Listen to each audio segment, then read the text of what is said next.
WhatsApp guys, I hope you are doing well. Welcome to Itihas Yatra with Ram. सो दोस्तों, आज है 29 जून। तो आज Himachal Pradesh public service commission द्वारा पेपर कंडक्ट कराया गया दोस्तों। तो जनरल स्टडी का जो पेपर था, ठीक है, पार्ट फर्स्ट। तो दोस्तों इसके हम जो है 25 क्वेश्चन को डिस्कस करेंगे दोस्तों। और जो पेपर का लेवल था वो एक मीडियम लेवल का पेपर था दोस्तों। और इसमें कुछ क्वेश्चन लग सकते हैं आपको कि हायर लेवल के पूछे गए हैं, परंतु इनका स्टैंडर्ड बहुत अच्छा रहा है। इस बार थोड़ा सा हाई ग्रेड कर रहे हैं, लेवल को बढ़ा रहे हैं दोस्तों। ठीक है दोस्तों, तो बढ़ते हैं दोस्तों फर्स्ट क्वेश्चन की ओर। फर्स्ट क्वेश्चन में जो स्टेटमेंट बेस्ड यहाँ पे जो ज़्यादा क्वेश्चन पूछे गए हैं दोस्तों, ठीक है। तो फर्स्ट क्वेश्चन है हमारा, इसमें पूछा गया है, स्टेटमेंट दी गई है दोस्तों। यहाँ पे बोला गया कि भारत का प्रमुख बुल्फ अभ्यारण्य कर्नाटक के बांकापुर में स्थित है, ठीक है। और जो है इसका कथन टू दिया गया है दोस्तों। इसका जो है भारत ग्रे बुल्फ को IUCN द्वारा संकटापन प्रजातियों के रूप में विभाजित किया गया है। तो दोस्तों इसके जो ऑप्शन हमारे सामने दी गई है यहाँ पे, ठीक है। यहाँ पे बोलते हैं कथन ए और कथन टू दोनों सही है, कथन एक और कथन दोनों गलत है। ऑप्शन सी में बोला गया कथन एक सही है और कथन टू गलत है। ऑप्शन डी में दिया गया कथन एक गलत है और कथन टू सही है। तो दोस्तों इसका जो राइट आंसर है वो है हमारे पास option D is the right answer. कथन एक गलत है और कथन जो है दो है वो सही है, ठीक है दोस्तों।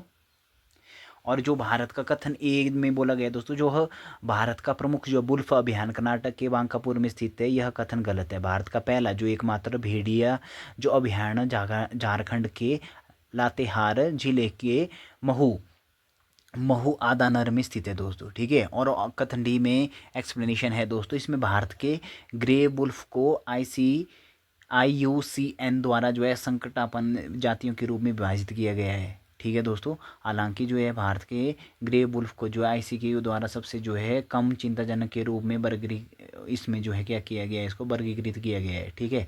लेकिन स्थानीय रूप से इसे जो है संकटाग्रस्त माना गया है दोस्तों, ठीक है। बढ़ते हैं नेक्स्ट क्वेश्चन की ओर। क्वेश्चन नंबर 2, इसमें भी स्टेटमेंट दी गई है दोस्तों, ठीक है। और स्टेटमेंट वाइज क्वेश्चन बहुत ज़्यादा इसमें पूछे गए हैं पेपर में, ठीक है। और कथन एक में पूछा गया कि 2025 में USA का पेरिस समझौते से हटाना वैश्विक जलवायु कार्यवाही की गति को मजबूती प्रदान करेगा, ठीक है। और कथन टू में बोला गया भारत ने अपने जलवायु परिवर्तन के दृष्टिकोण में करण की बजाय अनुकूलन पर कम ध्यान केंद्रित करने के संकेत दिए हैं।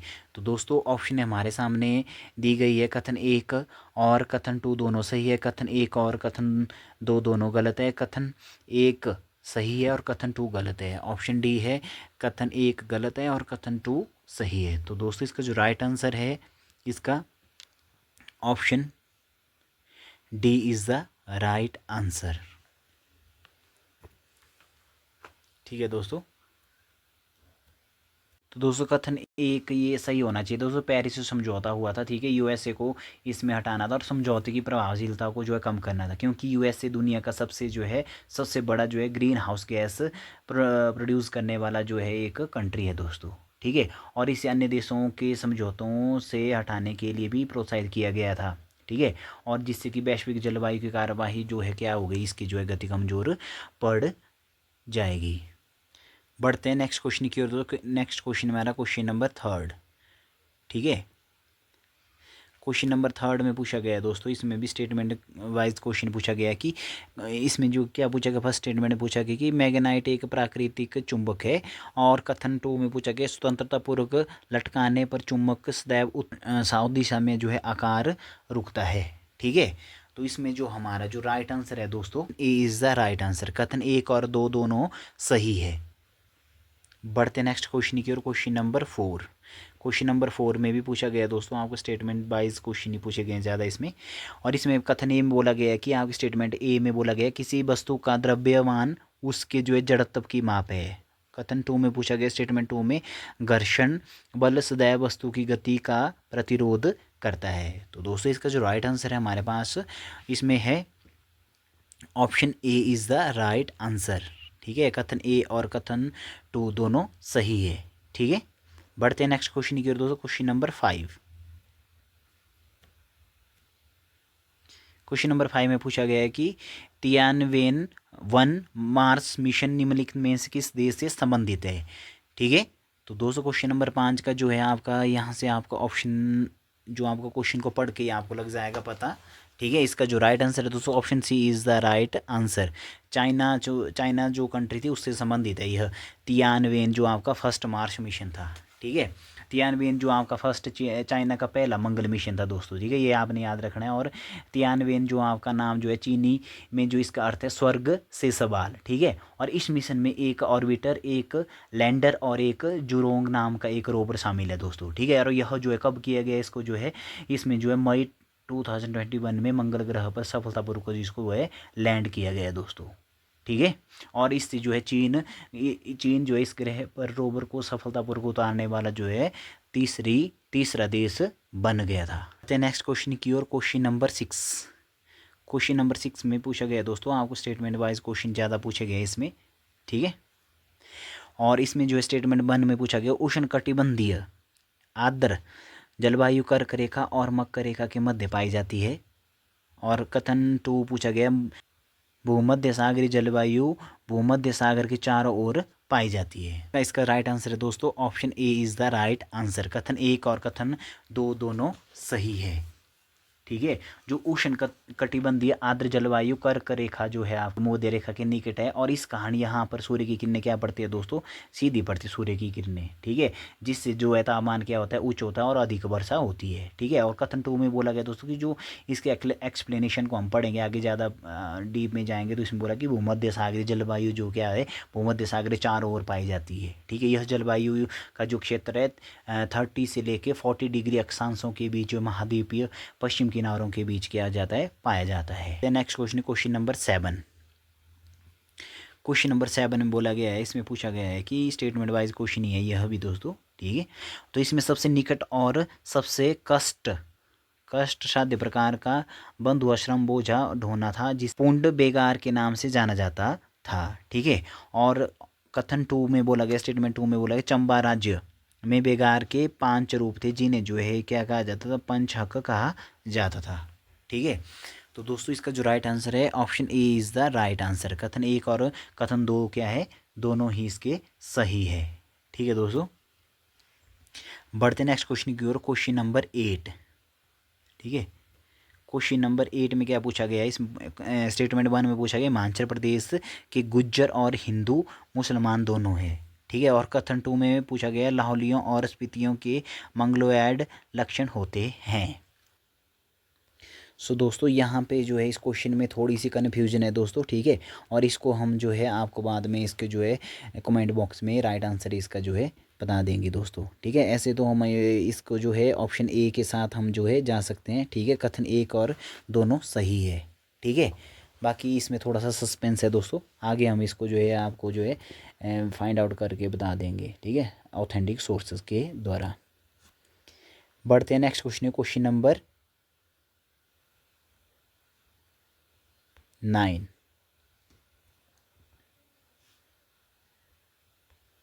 क्वेश्चन नंबर 9 में स्टेटमेंट वाइज क्वेश्चन पूछा गया दोस्तों।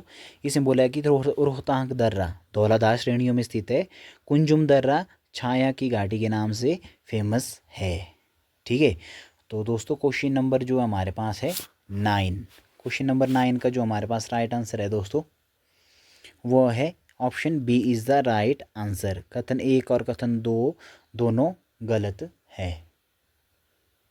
क्वेश्चन नंबर 9 है दोस्तों उसको भी हम आपको जो यहाँ पे जो है सस्पेंस ही है इसमें थोड़ा सा। ठीक है दोस्तों, और इसको हम जो है आगे आपको राइट सोर्सेज के द्वारा ऑथेंटिक सोर्स के द्वारा इसको आपको जो है कमेंट बॉक्स में इसका राइट आंसर बता देंगे। ठीक है, बढ़ते हैं नेक्स्ट क्वेश्चन की ओर। Question number 10। क्वेश्चन नंबर 10 में पूछा गया कि कुल्लू तहसील के 19वीं सदी के अंत में प्रशासनिक ढांचा के बारे में जो है निम्न कथनों पर विचार कीजिए। जो स्टेटमेंट 1 में क्या बोला गया है इसमें बोला गया कि तहसील का विभाजन जो है वजीरी में होता था तथा वजीरी का फाटी में। और स्टेटमेंट 2 में बोला गया प्रत्येक फाटी का पुनः विभाजन कोटी में होता था। ठीक है, तो इसका जो राइट आंसर है दोस्तों option A is the right answer, दोनों कथन सही है। ठीक है दोस्तों, बढ़ते हैं नेक्स्ट क्वेश्चन की ओर। क्वेश्चन नंबर 11,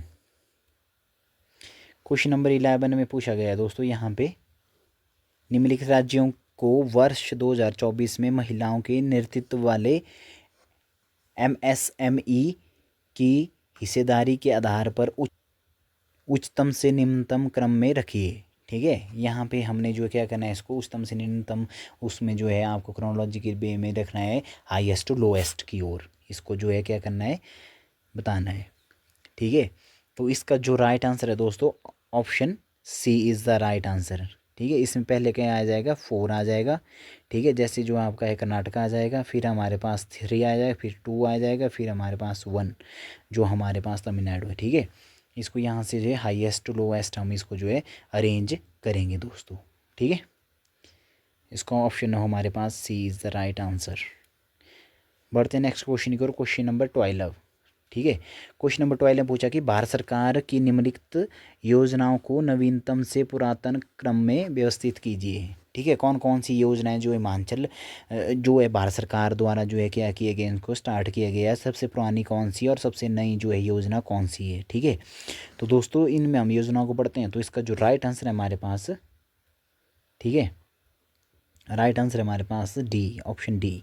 पहले जो हमारी इसमें है 2, फिर हमारे पास आ जाता है 4, फिर हमारे उसके बाद आ जाता है 1, उसके बाद हमारे पास आ जाता है 3, अटल भूजल योजना। ठीक है, लास्ट में आती है ये। ठीक है, और इसका जो राइट आंसर है ऑप्शन डी।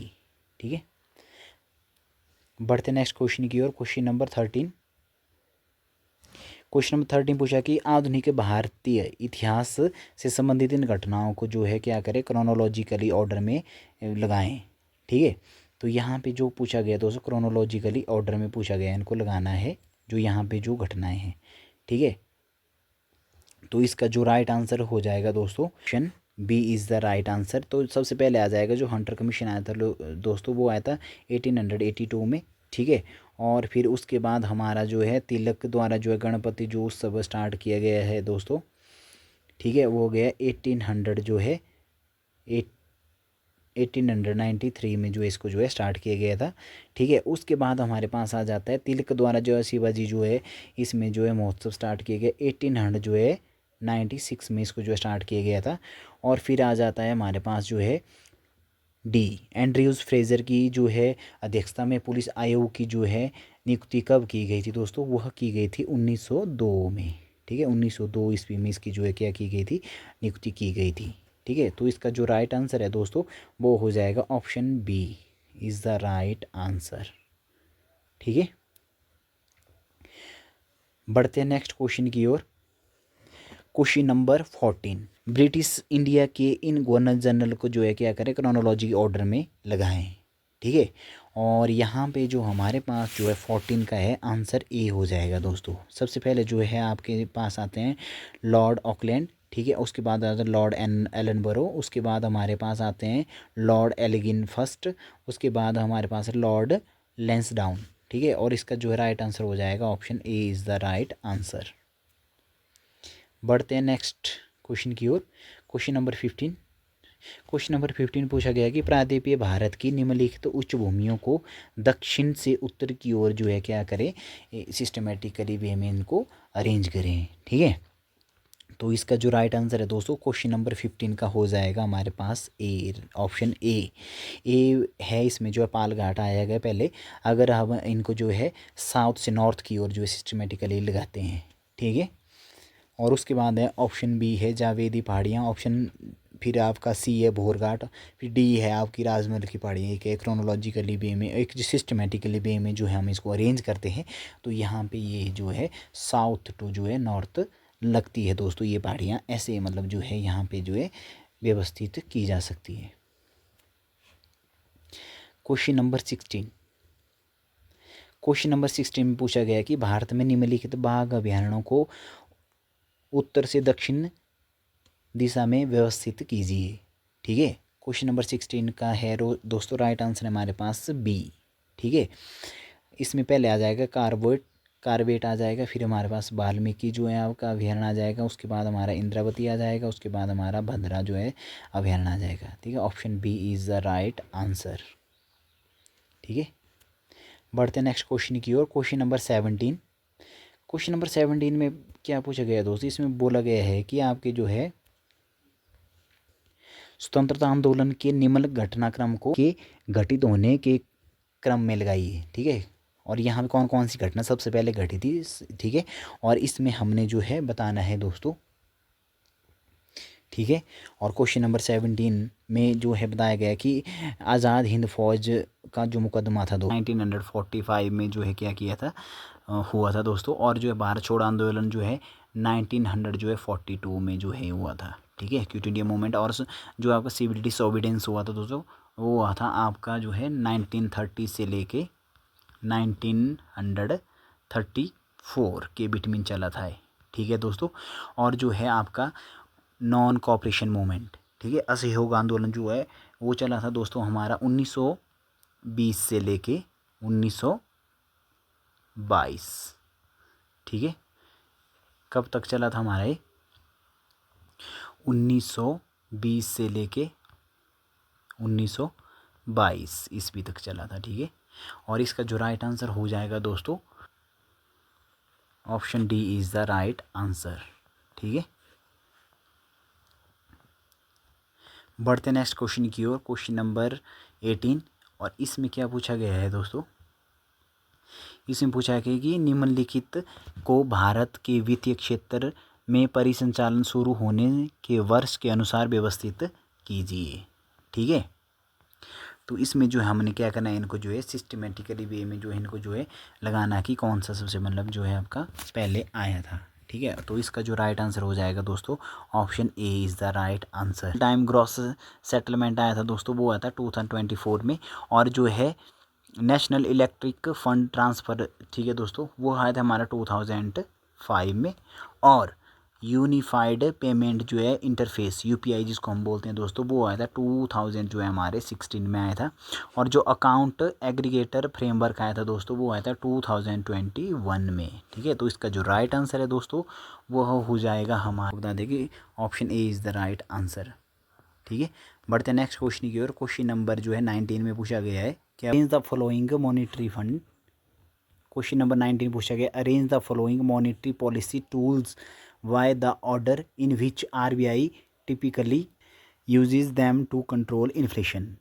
ठीक है, तो दोस्तों इसमें पूछा गया कि जो हमारी मौद्रिक जो नीति थी, ठीक है, और नीति के उपकरणों को उस क्रम में व्यस्त कीजिए जो आरबीआई आमतौर पर मुद्रास्फीति को नियंत्रित करने के लिए उनका जो उपयोग करता है। ठीक है, जो क्वेश्चन नंबर 19 है हमारा दोस्तों, इसका जो राइट आंसर है वो है ऑप्शन बी। पहले हमारे आ जाएगा रेपो दर में वृद्धि हो जाएगी। ठीक है, और उसमें फिर हो जाएगा हमारे पास ओएमओ, फिर उसके पास आ जाएगा हमारे पास जो है एसएलआर वैधानिक तरल अनुपात जो है। ठीक है, और उसके बाद हमारे पास आएगा सीआरआर। ठीक है, बढ़ते नेक्स्ट क्वेश्चन की ओर। Question number 20। क्वेश्चन नंबर 20 में पूछा गया दोस्तों, arrange the following item to descending order as percentage of GDP in India. ठीक है, तो इसमें जो हमारे पास ऑप्शन दी गई है दोस्तों, फर्स्ट में दी गई है ग्रॉस फेशियल डेफिसिट, ऑप्शन और बी और 2 में दिया गया है gross domestic capital formation, option C में इसमें बोला गया है, 3 में बोला गया है सेंट्रल गवर्नमेंट डेबिट, 4 में बोला है ग्रॉस टैक्स रेवेन्यू। और इसका राइट आंसर हो जाएगा दोस्तों, option B is the right answer. ठीक है, बढ़ते नेक्स्ट क्वेश्चन की ओर। Question number 21, the following states in descending order as the worker population ratio of all ages according to PLFS 2023-24 report. ठीक है, तो इसमें पूछा गया है दोस्तों कि जो हमारे 2000 PSL जो FS 2023-24 की रिपोर्ट के अनुसार निम्नलिखित राज्यों को उनके जो है श्रमिक जनसंख्या अनुपात के आधार पर जो है घटते क्रम में जो है के लिए व्यवस्थित कीजिए। ठीक है, तो इसका जो है option D is the right answer. ठीक है, इसमें जो है सबसे पहले हमारे पास आ जाएगा इसमें हिमाचल प्रदेश। ठीक है। फिर उसके बाद हमारे पास आ जाएगा हरियाणा, उसके बाद हमारे पास आ जाएगा पंजाब, ठीक है, और लास्ट में आ जाएगा उत्तराखंड, ठीक है। ये है इसका right answer, D is the right answer, ठीक है। बढ़ते हैं नेक्स्ट क्वेश्चन की ओर। क्वेश्चन नंबर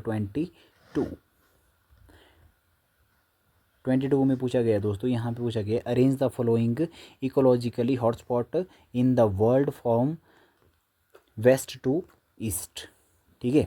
विश्व की जो निम्नलिखित जो आपकी पारिस्थितिक जो है हॉटस्पॉट को पश्चिम से पूर्व की मतलब जो क्रम में व्यवस्थित कीजिए, ठीक है। 22 का जो है हमारे पास राइट आंसर है दोस्तों, option A is the right answer, ठीक है। 1 2 3 4 इसको जो है एक जो है एक लाइन में लगे हुए दोस्तों, एक सिस्टमेटिकली वे में इनको पहले ही अरेंज किया है। अगर इन आपको आता होगा तो आप जो है इसको जो ईजिली इस क्वेश्चन को आराम से कर सकते थे। बढ़ते हैं नेक्स्ट क्वेश्चन की ओर। क्वेश्चन नंबर 23 में, क्वेश्चन नंबर 23 में पूछा गया है दोस्तों arrange the following national park of India from west to east. West to east की ओर जो है हमारे जो है फ्रेम करने ये जो पार्क दिए गए हैं दोस्तों, ठीक है, नेशनल पार्क दिए गए हैं। तो दोस्तों इसका 23 नंबर जो है इसका क्वेश्चन है, इसका राइट आंसर हमारे पास option D is the right answer, ठीक है। ऑप्शन डी में बोला गया है कि जो आपका सबसे पहले हमारे पास आ जाएगा काजीरंगा, उसके बाद हमारा बसाड़ा, ठीक है, और उसके बाद जो हमारे थर्ड नंबर पे आ जाएगा हमारे पास कान्हा, थर्ड नंबर पे हमारे पास आ जाएगा थर्ड नंबर पे आ जाएगा हमारे पास जो है बितार कनिका, और फोर्थ नंबर पे हमारे पास आ जाएगा कान्हा नेशनल पार्क, ठीक है। इनको अरेंज सिस्टमेटिकली वे में हम इनको बताते हैं कि किस डायरेक्शन में बताना है इनको, जो है पश्चिम से पूर्व की ओर जो है क्या करना है इनको, जो है सिस्टमेटिकली वे में फ्रेम करना है। बढ़ते हैं नेक्स्ट क्वेश्चन की ओर। क्वेश्चन नंबर 24, क्वेश्चन नंबर 24 में बोला गया है कि निम्नलिखित पदार्थों को उनके पीएच मान के आधार पर बढ़ते क्रम में जो क्या कीजिए इनको जो है लगाइए, व्यवस्थित कीजिए। तो इसका जो है 24 जो हमारा क्वेश्चन है दोस्तों, उसका जो हमारा जो राइट आंसर है दोस्तों 24 का, वो है option A is the right answer, 1 2 3 4। Maximum question पूछा गया है 1 2 3 4 ऑप्शन हमारे 3 4 हमने क्वेश्चन देखे कि उसमें जो है एक जो है आपका जो IQ लेवल चेक किया जा रहा है एग्जामिनर के द्वारा कि आप कितना डीपली स्टडी की है। पहले तो सिंपल वे में पूछे जाते कि हाँ जी जो है पानी का जो है pH मान बताइए, ठीक है। तो यहाँ पे आपका जो है नींबू का जो है रस का जो है इसका बताइए आप पीएच जो है आपका मान था इसका क्या था। पहले सिंपल क्वेश्चन पूछे जाते, परंतु इस मतलब जो हर ईयर में जो है क्या किया जा रहा है, हिमाचल प्रदेश पब्लिक सर्विसेशन द्वारा जो है लेवल क्या किया जा रहा है, एक बढ़ाया जा रहा है, ठीक है। In the demand of the जो है आपका जो है टाइम की डिमांड है। आज के टाइम में बहुत ही कंपटीशन है दोस्तों यहाँ पे जो है, और जो एकेडमी वगैरह है हमारे यहाँ पे देखें, हिमाचल में देखें, चंडीगढ़ में देखें, दिल्ली में देखें, तो यहाँ पे एकेडमियाँ बहुत सी है जो मतलब जो एक जो है उनमें होड़ लगी हुई है कि हम बेस्ट मटेरियल प्रोवाइड कराया जाए, परंतु सेल्फ स्टडी ही सफिशेंट होती है। जैसा कि आपने अभी रिजल्ट देखा होगा दोस्तों, अभी जो हिमाचल पब्लिक सर्विसिंग वाला जो रिजल्ट आया, सेल्फ स्टडी ज़्यादा ही जो है मायने करती है इसमें, जो हमारे जो बड़े लेवल के एग्ज़ाम होते हैं, फर्स्ट ग्रेड के जो एग्ज़ाम होते हैं, ठीक है, और प्रैक्टिस ज़्यादा मायने करती है इसमें, ठीक है। बढ़ते हैं दोस्तों नेक्स्ट क्वेश्चन की ओर। क्वेश्चन नंबर 25, क्वेश्चन नंबर 25 में पूछा गया है कि which position India got in the global innovation index 2024। भारत का इसमें जो स्थान हुआ है, option B is the right answer, 39 तो जो है आपका इसमें जो है स्थान इसको जो इंडिया को मिला है, ठीक है, जो ग्लोबल इनोवेशन इंडेक्स 2024 में, ठीक है। इंडेक्स से रिलेटेड जो है आप एक क्वेश्चन तो इसमें जो है बनता ही है दोस्तों, चाहे इन्वायरमेंट से रिलेटेड है, चाहे ग्लोबल से रिलेटेड है, चाहे आपका जो है करप्शन से रिलेटेड है, और चाहे कंट्री से रिलेटेड है, चाहे मतलब कोई भी है, जो इसमें जो एक जो आपका इंडेक्स से जो है क्वेश्चन जरूर पूछा जाता है एग्जामिनर के द्वारा, ठीक है। तो दोस्तों हमारे चैनल को लाइक करें, सब्सक्राइब करें, और अपने नियर एंड डियर फ्रेंड में शेयर करें, ठीक है। और जो भी हमारे जो नेक्स्ट पार्ट है दोस्तों, इसको ज़रूर देखें। नेक्स्ट पार्ट हमारे पास जल्दी ही हम इसको अपलोड करेंगे, ठीक है, और बने रहे हमारे चैनल के साथ, ठीक है दोस्त। Thank you so much.